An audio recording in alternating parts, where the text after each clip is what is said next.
Quem nunca entregou o celular na mão de uma criança ou deixou o pequeno na frente da TV por mais tempo do que deveria, só para terminar aquele trabalho, acabar uma refeição ou até mesmo tomar um banho? Mas o que pode ser um alívio momentâneo, na verdade esconde um grande problema para a saúde dos nossos filhos. Mas calma que nem tudo está perdido. A gente vai te explicar sobre os malefícios do uso excessivo de telas e como a gente pode usar as telas ao nosso favor. Para falar sobre isso, para trazer luz a esse assunto, a gente está recebendo aqui hoje, não pode, a psicóloga Lívia Perucci Cortez. Formada pela USP, ela é especialista em psicopedagogia escolar e educacional e desenvolvimento infantil. Seja muito bem-vinda e muito obrigada pela presença, tá, Lívia? Thaís, eu que agradeço o convite, é muito importante estar aqui falando sobre um assunto que está inserido no nosso dia a dia o tempo inteiro, né? Exatamente, por onde a gente passa, onde a gente anda, a gente vê cada vez mais cedo as crianças com telas na mão, né? O tablet ou o celular, ou até mesmo em casa, né? Eu queria saber de você, primeiramente, se existe uma idade ideal para as crianças começarem a utilizar as telas. Olha, Thaís, se a gente for seguir a recomendação da OMS e as recomendações médicas, recomenda-se que só tenha uso de telas a partir dos 5 anos, porque do 0 aos 5 anos a criança passa na maior fase de desenvolvimento que ela tem, né? O desenvolvimento do cérebro, então recomenda-se isso, mas a gente sabe que isso não é a realidade, né? Aí o que tem falado hoje em dia é evitar o máximo possível de 0 a 2 anos e a partir de 2 anos tentar controlar em no máximo 1 hora por dia, né? O uso das telas. E me fala uma coisa, o uso precoce pode atrapalhar no desenvolvimento da criança de que maneira?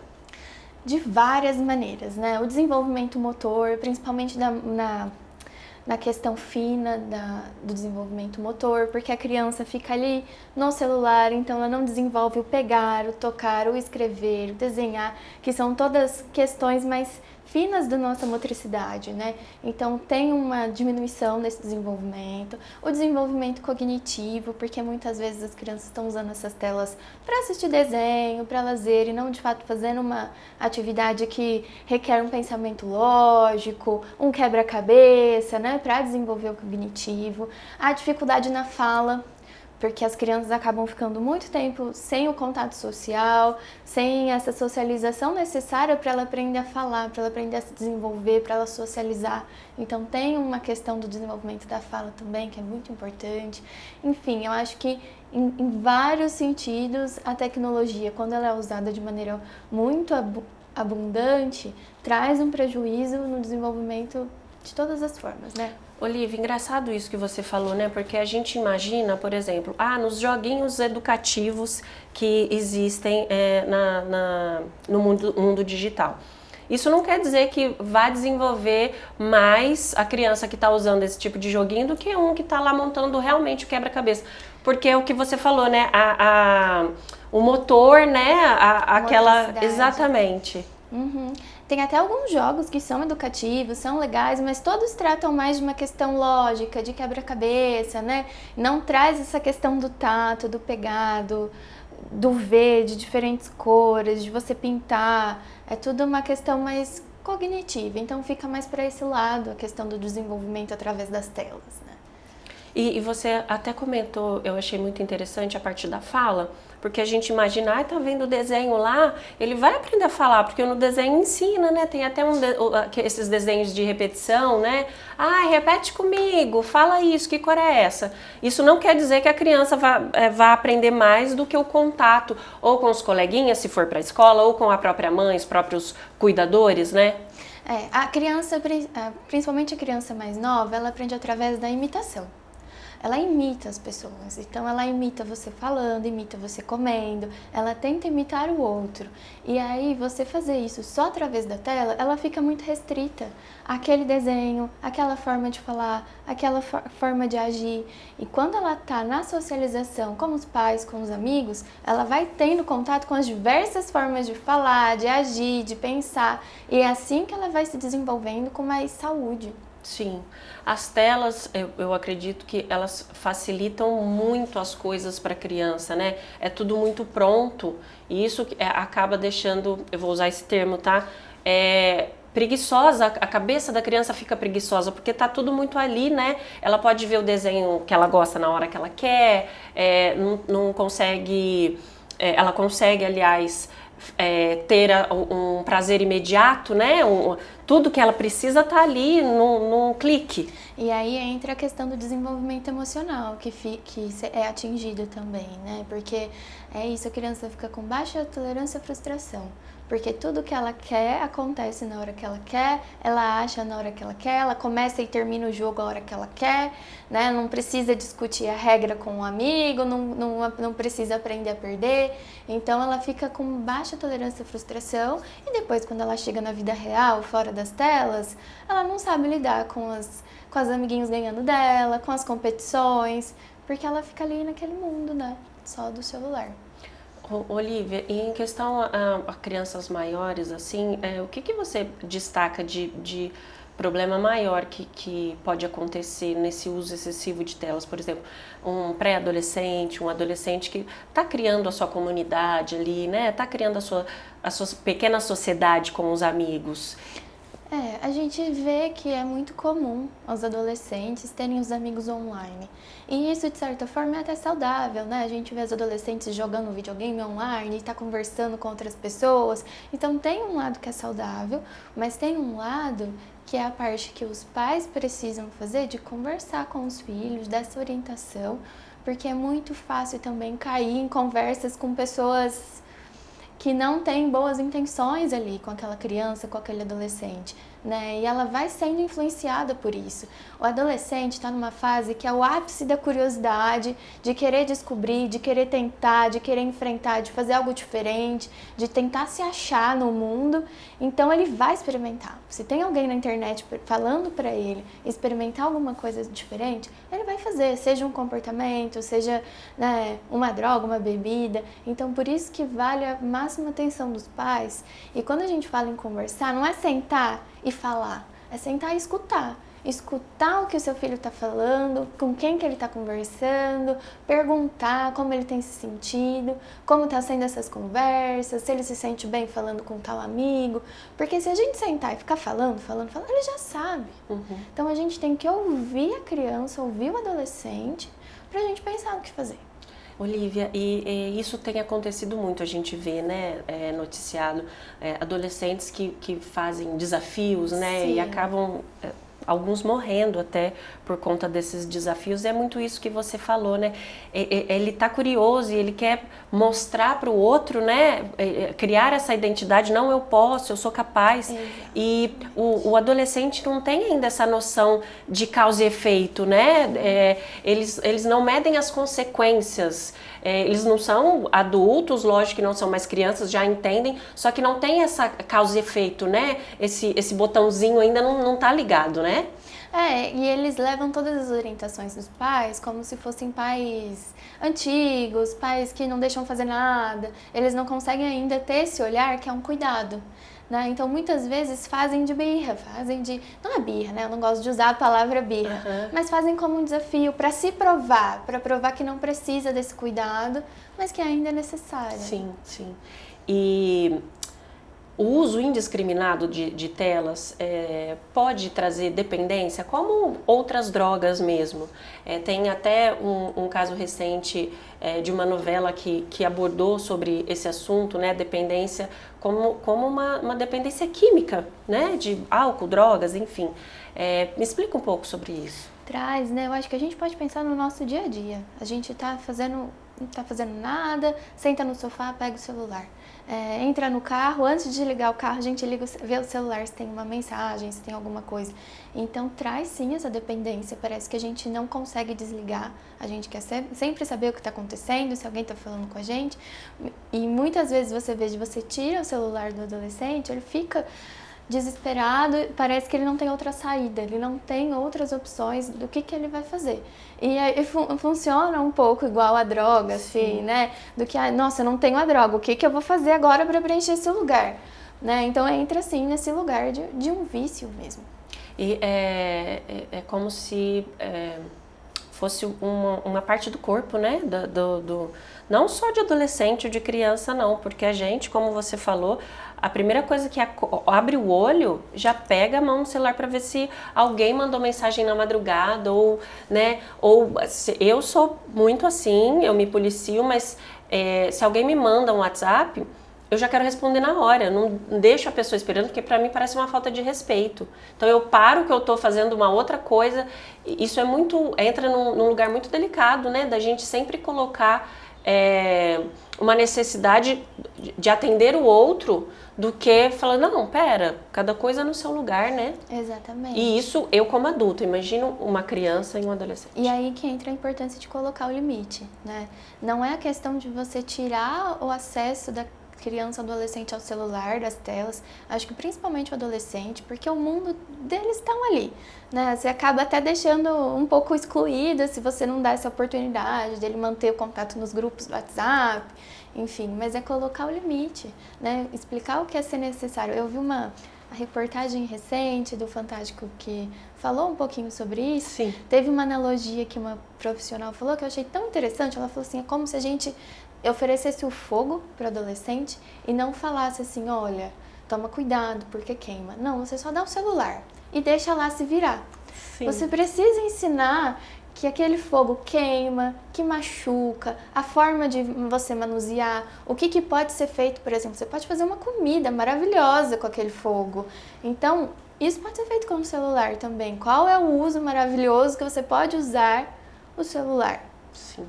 Como não se queimar com isso? Existe para cada faixa etária um tempo ideal para telas, isso vai muito de família para família, porque como a gente tinha comentado em off aqui, a gente fala de um lugar muito privilegiado de ter os nossos filhos, as nossas crianças têm um acesso ao pai, né? Tem mais tempo com o pai, com a mãe. Às vezes o pai e a mãe trabalham meio período só, mas é aquela família que não tem esse respaldo. Aquela mãe, aquele pai, aquele cuidador que acorda 5 horas da manhã e volta para casa 6, 7 horas da noite e o filho não tem com quem ficar, então ele vai ficar na tela. Existe um tempo de tela específico para cada faixa etária? Para cada faixa etária não, né? Eu acho que vai muito de como a criança tem se sentido, do que você vai percebendo da criança. Tem crianças que ficam muito irritadiças de ficar muito tempo no celular, muito tempo jogando. Tem crianças que você vai percebendo que estão mais sedentárias, que estão com pouca energia, dificuldade no sono, né? Porque é muito estímulo. O estímulo do celular, da televisão, é muito... gera ansiedade, assim, né? E aí a criança não consegue dormir. E eu acho que é tentar fazer com que o uso seja de maior qualidade, não? Então a criança vai ficar jogando. Que tipo de jogos são melhores para a criança desenvolver função X? Sim. Qual outro tipo de jogo para ela desenvolver função Y? Tentar aí colocar nesse tablet, nesse celular, coisas para estimular o desenvolvimento da criança, já que vai ficar como fazer um bom uso. Você sabe que eu estou lendo um livro, eu até trouxe aqui, pessoal, para mostrar. Eu até indico, tá? Eu não terminei ele ainda, mas é um livro muito bacana que fala sobre o uso excessivo de telas. E nesse livro, Ívia, é uma coisa muito interessante que fala, porque o que nos vendem é assim: não, mas as nossas crianças são tecnológicas, eles são de outra geração. Você pode dar um celular, um tablet, a criança já está lá com um dedinho, porque ela sabe. Pesquisas apontam que a tecnologia ela é feita para ser intuitiva. Uhum. Então, qualquer pessoa, mesmo um idoso, ele vai demorar mais porque a criança é uma esponja, ela aprende mais rápido? Com certeza. Mas se você der o celular para um idoso, ele vai aprender e ele vai fazer as mesmas coisas que uma criança menor, porque a tecnologia é intuitiva. O que acontece é que as crianças hoje em dia ficam mais nas telas, só que isso não quer dizer que seja um tempo de qualidade, como você tinha mencionado. Eles sabem mexer, mas eles não sabem como funciona por trás, como é essa tecnologia, como ela foi desenvolvida. Eu sei desenvolver um software, eu me interesso por desenvolver. É tudo muito superficial, né? E eu acho que é aí que mora o perigo. Eu acho que a gente vê muito disso mesmo, dessa fala das crianças estão inseridas na tecnologia. Mas eu acho que até uns anos atrás, quando a tecnologia começou a aumentar, a gente via muitos cursos de software, de desenvolvimento de jogo. E aí é legal de estar inserido na tecnologia, do entender por trás, né, de como funciona. Agora, o só estar ali mexendo, e a gente aprende por repetição. Então a criança fez isso, aprendeu que no vermelho vai desligar, ela vai apertar vermelho sempre para desligar. Né? Então não requer um QI tão alto para você estar inserido no meio da tecnologia. Sim, isso não quer dizer que essa geração é muito mais inteligente que a outra, né? A passada, até a pesquisa aponta que nunca se teve um QI tão baixo em relação aos pais, que sempre existe, né? Essa pesquisa para ver o aumento de QI de geração em geração. E essa geração agora das crianças de hoje em dia, o QI está abaixo dos pais. É porque não tem um estímulo para pensar. A resposta já está ali. Né? Então o celular já traz todas as respostas. Às vezes a maioria dos jogos de internet tem as dicas. Né? Já tem o próximo passo do que você tem que fazer. Um jogo de tabuleiro não tem o próximo passo do que você fazer. Você tem que pensar sozinho. E cada vez que você joga, é uma jogada diferente que você faz, né? Exatamente. Não é uma coisa igualzinha, não segue regras. Você sabe que você falou que as crianças às vezes ficam mais agitadas, né? É uma experiência minha mesmo com os meus filhos. Eu diminuí muito a TV para eles, até por consequência de um acontecimento. E eu percebi que a hora que estão assistindo TV, ok, né? Assistem o desenho. Só que eles brigavam entre si muito mais quando o tempo de tela era maior do que quando o tempo de tela diminuiu ou cessou, porque eles ficaram um tempo sem TV e eles começaram a dialogar mais. E aí eu acredito que seja porque realmente estimula muito, né? Ou o celular, ou até mesmo a TV, e deixa, eu percebi, né? Deixa mais irritado, mais impaciente. Sim, e o que acontece? A TV e o celular, eles estimulam um lado, mas em contrapartida, a gente fica sentado. A gente não gasta energia. Então, fica faltando esse gasto de energia que precisa ser descontado em alguma outra coisa. Né? Então fica mais irritadiço, algumas crianças desenvolvem algumas manias, porque fica mexendo enquanto está assistindo alguma coisa, tá passando ali na TV, tá mexendo, tá puxando o cabelo, porque precisa mexer o corpo. Né? Não adianta você ficar 4 horas na TV, você não vai gastar energia. Não a mesma energia que você gastaria brincando. Né? Então falta esse gasto de energia também. Eu percebo muito também, Lívia, e você chegou a comentar isso, da coordenação motora fina. Eu percebo muito isso nos coleguinhas, até nos meus filhos, nos coleguinhas. As crianças, hoje em dia, elas não têm uma coordenação como a gente tinha, aquele lance de subir em árvore e andar de bicicleta. Eu conheço muito amigo do meu filho, muitos amigos do meu filho, e inclusive ele, que não sabe andar de bicicleta ainda. E é uma coisa que eu paro e penso, como assim, né? Falta estímulo, né? Falta o estímulo de sair da tela e querer andar de bicicleta. E os pais responsáveis, não colocando a culpa nos pais. Não, de jeito nenhum. Mas os pais estimularem isso, de pegar um domingo, vamos sair, vamos num parque, vamos andar de bicicleta. Né? E aí com a rotina, o cansaço, fica todo mundo em casa mexendo, cada um na sua tela. Porque a gente é o espelho, né? Eles querem fazer o que a gente faz, e se a gente faz... Às vezes eu tô no celular e os meus filhos falam, sai do celular, mãe, porque eles não podem ficar. Então, quer dizer, eu também não posso.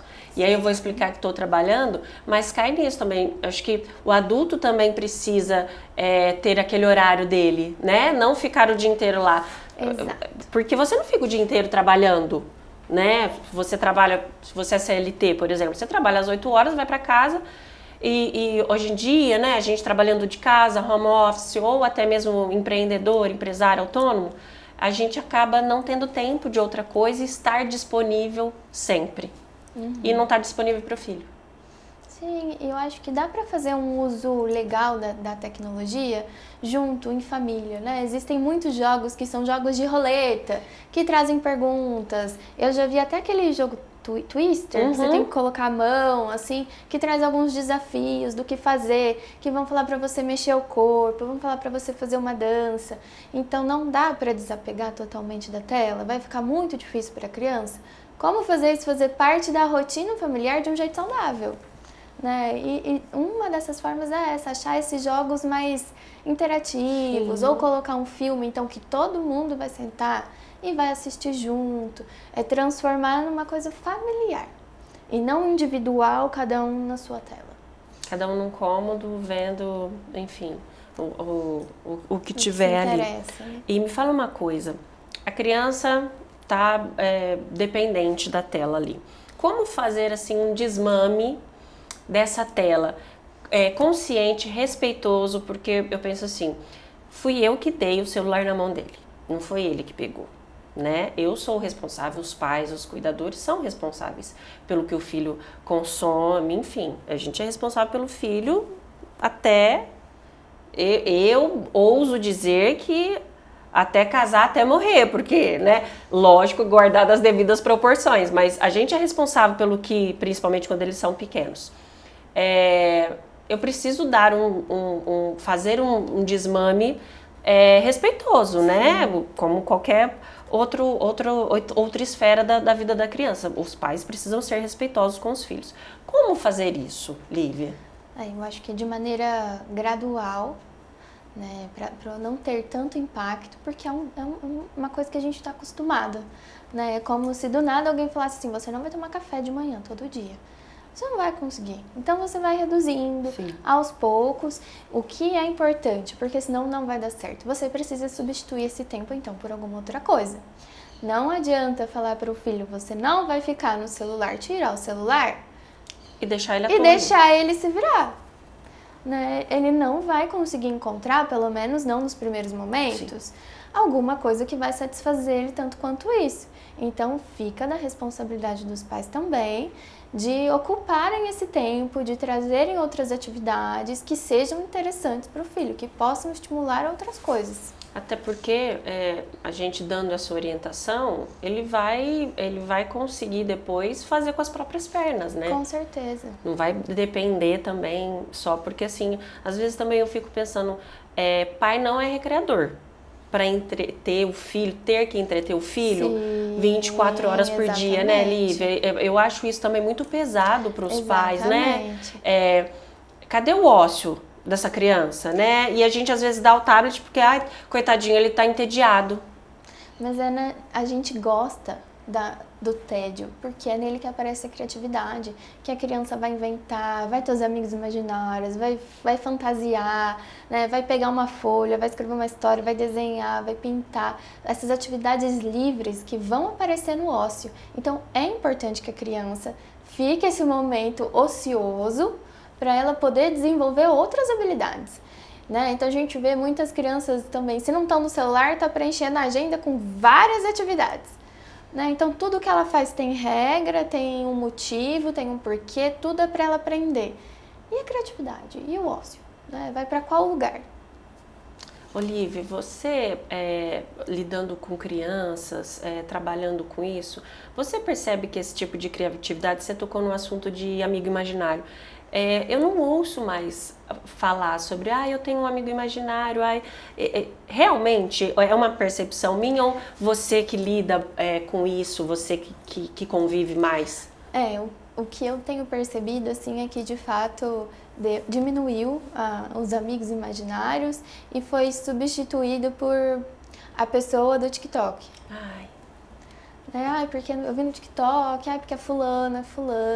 Então sempre tem a pessoa do TikTok, a pessoa que viu no Instagram, que eles acompanham. Então, em vez de criar essa família imaginária, essa rotina imaginária, eles preenchem o lugar do imaginário com algo que também não é real, não é da vida deles. Sim, sim. Isso é saudável? Me explica isso, porque assim, os meus filhos não consomem TikTok, rede social nenhuma, né? mas eu tenho um filho de 8 e um filho de 5, só para você entender. Só que eu sei que os amigos consomem porque eles chegam falando. E o meu menorzinho, ele tem um celular que não funciona, que a gente deu para ele, que ele adora brincar, e ele fala que ele tem todos os aplicativos lá, que ele tem o TikTok, que tem não sei quem do TikTok lá. Eu fico pensando, às vezes eu me peguei falando para ele, para, não quero que você veja o TikTok, mesmo que isso seja da criatividade dele, porque ele realmente não está vendo. Uhum. Ele está usando a criatividade dele com uma coisa que ele não conhece, mas que ele ouve falar.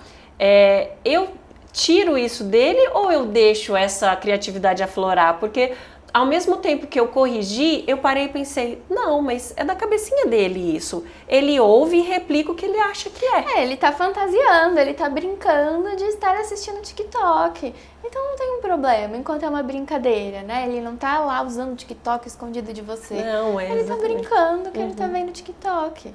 Lívia, a gente também não pode vilanizar as telas, né? Elas têm recursos, escolas utilizam, né? Ela pode trazer benefícios para a criança? Pode, com certeza, né? A gente vê que, principalmente na pandemia, isso se disseminou muito, a questão do aprendizado nas telas. Né? As escolas fizeram um ótimo recurso disso, muitas desenvolveram aplicativos para interagir melhor com a criança, para chamar mais atenção. Então, não necessariamente é um vilão. Se a gente fizer esse bom uso, igual eu falei, de procurar jogos mais educativos, né? Mostrar bons conteúdos, às vezes tem algumas coisas tão criativas de brincadeiras que se pode fazer, de montar. Eu me lembro que antigamente tinha um programa que ensinava a fazer maquete com papel machê, né? Então tem algumas pessoas do TikTok, desses outros aplicativos, que mostram um pouco disso. Então é influenciar esses tipos de vídeo para despertar curiosidade na criança, para ela pegar e pôr a mão na massa, que seja lá com o fundo no vídeo, lá assistindo o vídeo e copiando, mas colocando a mão na massa, né? Então tentar trazer mais pro prático o que se vê na tela. Eu acho que é um jeito mais saudável da gente fazer uso da tecnologia. E a tecnologia traz que tipo de desenvolvimento cognitivo mesmo, desenvolvimento intelectual para a criança? Acho que o de raciocínio lógico mesmo, né? Se a gente estiver falando de crianças que estão ali jogando, o raciocínio lógico, agilidade, rapidez de pensamento, talvez seja um caminho aí que venha com um lado positivo da tecnologia, porque tem muitas coisas que requerem esse raciocínio lógico, pensamento, porque senão morre no jogo se não pensar rápido. Então traz esse lado aí mais cognitivo, de agilidade para a criança. Tá, Olívia, você acha que deixar a criança usando as telas como uma forma de ser a babá, né? A tela é a babá da criança. Esse é o maior pecado hoje. Com certeza, porque a tela não é uma babá. Não é uma pessoa que está ali prestando atenção, que está vendo o que ela está assistindo, o que ela está fazendo, como ela está se sentindo. Não está fazendo nada disso que uma babá, que um pai, que uma mãe faria. Né? Então, você colocar o celular como responsável para educar seu filho, não tem direção. A direção é o algoritmo que vai dar, você não vai ter controle sobre isso. Né? Então, de fato, não é o melhor caminho. Até porque a gente não sabe o que vai passar depois do desenho que a gente colocou, né? A gente não sabe quem está por trás dali, a gente não sabe que tipo o que ele está consumindo, né? E a gente expõe os filhos a alguns perigos, né? Porque tem muita coisa que é disfarçada para coisa de criança que na verdade não é. Eu até gravei um vídeo entre uma temporada e outra do programa sobre um desenho, não vou falar o nome do desenho aqui, mas é um desenho muito conhecido entre as crianças, muito. É de um negócio de luta que o personagem principal tem uma faixinha que as mães, os pais que têm filhos mais ou menos de 8, 10 anos sabem quem é. Tem o cabelo amarelinho. É uma febre entre as crianças. E o meu filho queria muito assistir esse desenho. E a gente tem o costume de assistir o desenho antes para depois, pode, não pode. Principalmente quando o desenho é uma classificação que não era deles. E a classificação era 14 anos. E eu falei, bom, tá 14 anos lá, violência. Eu falei, deve ser porque é muito violento. Comecei a assistir o desenho. De repente, aparece uma mulher seminua, uma mulher desenho, com uma nuvem tampando as partes íntimas dela, e um outro personagem, assim, olhando alucinado para ela, com aquela cara que a gente sabe o que ele está pensando. Porque a gente é adulto, a gente tem a consciência do que está acontecendo ali. E aí, de repente, essa mulher desvira, porque eles são mágicos, né? Eles têm essa magia, e era um amigo querendo trollar o outro amigo. Aí eu parei ali, eu falei, não, de jeito nenhum. Falei pro meu marido, eles não podem assistir esse desenho de jeito nenhum. E esse desenho é fomentado para crianças da idade do meu filho, não para adolescentes de 14 anos. E eu até achei problemático adolescentes de 14 anos, porque que tipo de imagem e de referência eles estão tendo de mulher, aprendendo o tipo de comportamento que eles vão ter na frente de uma mulher. Da amiga da escola, da vizinha, da menina do condomínio, sabe? E eu não que eu gosto de problematizar isso, eu gosto de trazer esse tipo de assunto para conversar, principalmente com profissionais, porque é tão enraizado isso na nossa sociedade que as pessoas não percebem. Acham que é bobagem, que é mimimi, que você vai colocar o seu filho numa redoma de vidro. Não, eu quero esclarecer, eu quero falar, olha, a gente pode abordar assuntos de formas diferentes. Você quer fazer um desenho para troslar o amigo? Vamos troslar de outro jeito, não objetificando o corpo da mulher, né? E é isso, como isso cai na visão de uma criança que não tem um entendimento daquilo, mas está vendo aquele ambiente erótico, e de um adolescente que já sabe mais ou menos como funciona, mas olha ali usando a mulher como objeto. As crianças estão sendo muito sexualizadas agora, desde pequenas, por conta dessa exposição, né? Todos os vídeos, existem muitos desenhos que sexualizam as coisas, as mulheres, as danças, todas muito sexualizadas. Então tá tendo sim desenvolvimento precoce da sexualidade, que é algo que a gente precisa olhar para isso. E acho que é um ótimo caminho que vocês tomaram de assistir primeiro, ver se aquilo é adequado para uma criança de 8 anos, para aí tomar uma decisão e conversar com o filho de vocês. Olha, você não vai assistir esse desenho por conta disso, disso e disso. Quando você puder, você assiste. Exato. Né? Fazer essa conversa, porque realmente a gente não tem o controle, né? Como ele vai sentir essa cena que ele viu? Exato. Ele não tem ainda, essa parte do cérebro ainda não está formada, porque ele vai ter sensações. Porque a gente vê, a gente é estimulado. Mas como isso chega na cabecinha dele, né? Para mim é um assunto muito, muito sério e precisa ser levantado muito essa pauta, né? Porque isso vai causar, vou falar danos, mas situações lá na frente, né? Sim. A forma como ele vai lidar com essa sexualidade, né? Com essa... até como ele vai tratar, portar num relacionamento, né? Com o companheiro, companheira, enfim. Isso me lembrou que a gente conversou lá no início, né? Que é para escutar aquilo que seu filho está falando, do que ele está assistindo. Então, escute o que ele disse que viu, como ele viu, para você conversar com ele sobre isso e orientar, né? Então, se ele falar assim, eu vi o vídeo lá e apareceu uma moça com as nuvenzinhas, o que você vai fazer? Você vai escutar, vai perguntar o que ele entendeu daquilo e vai orientar. Porque às vezes vocês estão aí assistindo antes de mostrar. Às vezes não vai dar. Sim. Às vezes alguma coisa vai escapar. Porque escapa, né, Lívia? Por mais que a gente tente, né? Não dá para controlar tudo que chega neles. Uhum. Lívia, eu queria muito te agradecer, foi um bate-papo super legal, eu ficaria com você aqui, horas e horas, então quer dizer que a gente pode te convidar para vir numa próxima, para a gente continuar esse bate-papo. Muito obrigada. Seja muito bem-vinda aqui ao Pode ou Não Pode, a família Pode ou Não Pode. Eu te agradeço. Muito obrigada, o prazer é meu de estar aqui. Fico à disposição para quando você quiser mais bate-papo. Ai, que ótimo. Eu espero que você tenha gostado e tenha aprendido. TV, tablet, celular não são babás dos nossos filhos, tá bom? Até a próxima. Tchau.